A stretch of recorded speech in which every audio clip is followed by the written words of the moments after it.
ఎచ్చులు పడేవాడిని పన్నేయండి, మీరు పడవాకండి. ఓకే, అహాన్ని విరగొట్టుకోండి, తగ్గించుకోండి, నేల మట్టుకు తగ్గించుకోండి. నేను గొప్ప అని మీసాలు తిప్పుతున్నాను, నువ్వే గొప్ప నాయనా తిప్పుకో అని వదిలే. మిడిసిపడేవాడిని పన్నేయండి. వాస్తవం నీకు తెలుసుగా. నీకు దేవుడిచ్చిన జీవితంలో నీకు చేతనైనది చెయ్యి. నువ్వు సాధించాలనుకుంది సాధించు. నీ కుటుంబానికి, సమాజానికి చేయాలనుకున్న మేలు చెయ్యి. ఆయనకిష్టమైతే నీకు చెయ్యి అందిస్తాడు. ఆయనకిష్టమైతే ఉన్నత స్థితిలో ఆయన పెడతాడు. ఉన్నత స్థితికి వెళ్ళినా కూడా విర్రవేగవాకు. నీకు అధికారం వచ్చింది కదా, నువ్వు పై అధికారిగా ఉన్నావు కదా అని కింది స్థాయి వ్యక్తులను తృణీకరించవాకు. మా పై అధికారి అయినా మాకంటే తగ్గించుకుంటాడు, మాకంటే తగ్గించుకుంటుంది.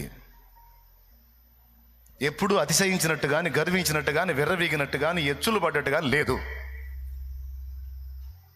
అనే తగ్గింపును సాక్ష్యంగా పొందు. తగ్గింపును నిజంగా హృదయంలో కలిగి ఉండు. విరిగిపో. ఎక్కడ ఏ విషయానికి వచ్చినా విరిగిపో. నిన్ను మిగలాలనుకున్నాను మిగల్ని, నువ్వు తగ్గించుకొని వెళ్ళిపో.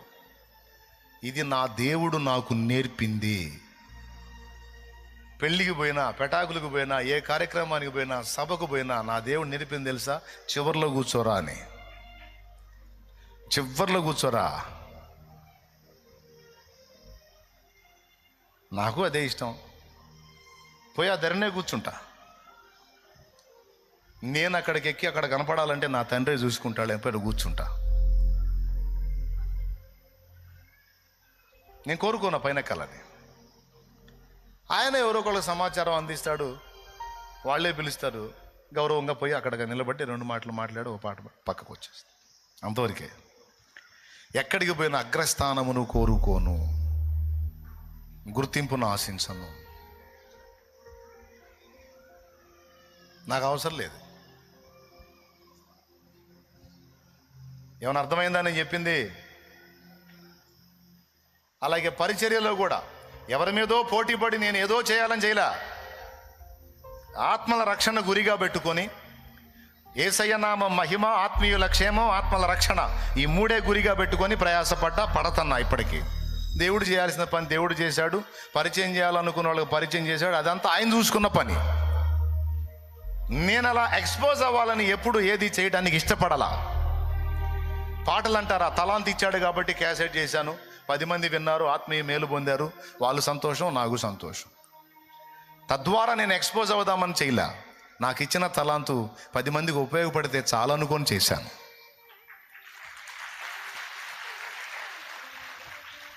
క్యాసెట్ తీసుకెళ్ళి క్యాసెట్ షాపుల దగ్గర తీసుకెళ్ళి షాలేంరాజు గారు పాటలు అంటే ఎవడు షాలేంరాజు అన్నారు. మా అన్నయ్య వచ్చాడు, ఎవరు తీసుకోవట్లేదు అబ్బాయి అని, క్యాసెట్ ఫస్ట్ సారి చేసినప్పుడు.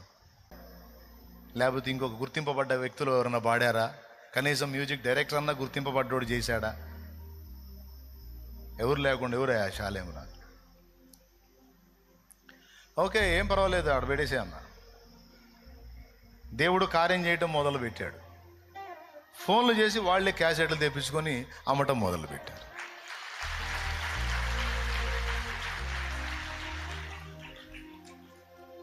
నేనేం ఫీల్ అవ్వాలా, ఎవడు తీసుకోలేదని ఫీల్ అవ్వాలా.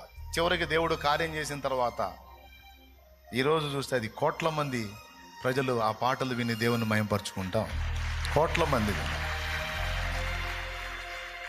విన్నారని ఎచ్చులు లేదు, వినలేదని కృంగిపోయింది లేదు. నాకు నువ్వు ఇచ్చింది ప్రజల ముందు ఉంచా, దాన్ని ఎవరు సొమ్ము చేసుకుంటారో వాళ్ళు ధన్యులు, నీకే స్తోత్రం అని వదిలేశాను. అయ్యా, టైం వేస్ట్ అనుకోవద్దయ్యా, ఇబ్బంది పడద్దయ్యా, మీకు ఉపయోగపడిద్దని చెప్తున్నాను అయ్యా. జీవితకాలానికి ఉపయోగపడిద్ది. అలాగే నేను దేనికి హానికి పోలేదు కాబట్టి రిలాక్స్గా ఉన్నా.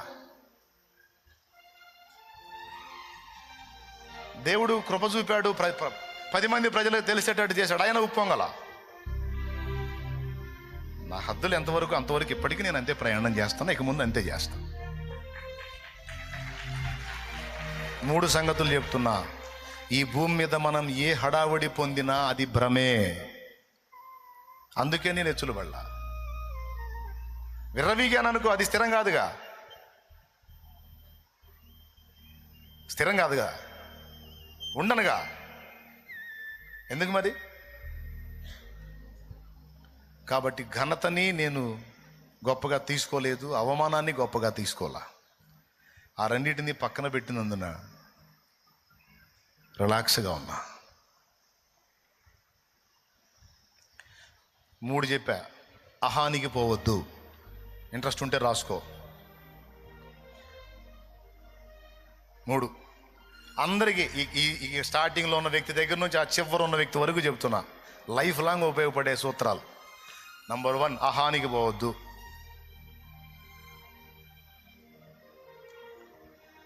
నంబర్ 2, ఏ బంధము స్థిరమని భ్రమ పెట్టుకోవద్దు. ఏ బంధము శాశ్వతమని మురిసిపోవద్దు. అన్నీ నీ చుట్టే ఉంటాయి కానీ ఏది నీ సొంతం కాదు. ఎవరి పాత్ర ముగిసినప్పుడు వాళ్ళు సర్దుకుంటారు. నీ పాత్ర ముగిస్తే నువ్వే సర్దుకోవాలి. ఆనాడు నీతో ఎవరు రారు. ఇది నువ్వు గ్రహింపు కలిగి ఉండు. 2, మొట్టమొదటిది ఎవరితో అహానికి వెళ్ళొద్దు. 2వది, అది నీ కన్న బిడ్డలతోనైనా, కట్టుకున్న వారితోనైనా, నిన్ను కన్న వారితోనైనా, ఎవరితోనైనా మితముగా ఉండు కానీ అమితంగా అనుబంధానికి అతుక్కుపోవద్దు, దెబ్బతింటావు. పిల్లలు అంటావు, వాళ్ళు నిన్ను తృణీకరిస్తే సస్తావు. ఆస్తులు ఇల్లు అంటావు, అయిపోయిన నాడు సస్తావు. పరువు ప్రతిష్ట అంటావు, ఎక్కడో చోట అవమానం ఎదురైనాడు సస్తావు. నాకు ఇలా అయింది, ఇలా అనుకోలేదు, ఇలా అయింది, పిల్లలు నన్ను ఎట్లా చేశారు, లేకపోతే అలా ఆస్తి పోయింది, లేకపోతే ఇలా అవమానం ఎదురైంది, ఇంకెందుకు బతకాలి నేనని. ఇప్పటికి అలాంటి తలంపులతో కొంతమంది ట్రై చేసి కూడా వచ్చాడు కూర్చున్నారు. అనవసరంగా దేవుడు బలికిచ్చాడు ఏ మాటలో. కాబట్టి ఇంక వదిలేసి. నీ పిల్లలు నిన్ను చూడట్లేదు అనుకుంటాను అని ఎవరైనా అన్నారనుకో, ముందే తెలుసుగా నాకు అను. వాళ్ళు చూడట్లేదని నేనేం ఫీల్ అవ్వను, ఎందుకంటే చూడరని నాకు తెలుసు. నేను ఫస్ట్ నుంచి అలా ఫిక్స్ అయ్యి వచ్చాను. ఏం బాధ లేదా? ఎందుకు బాధ? పిల్లల్ని కన్నాను, వాళ్ళకి రెక్కలు వచ్చిన దాకా పెంచడం దేవుడు నాకు ఇచ్చిన బాధ్యత, నెరవేర్చాను. రెక్కలు వచ్చినాయి, పక్షులు ఎగిరిపోయినాయి. ఇక నన్ను చూసేదేంది? నాకు ఈ బంధాలను బాధ్యతలు ఇచ్చిన వాడు నా దేవుడు. ఆయన ఒక్కడు ఉన్నాడు, నాకు చాలు.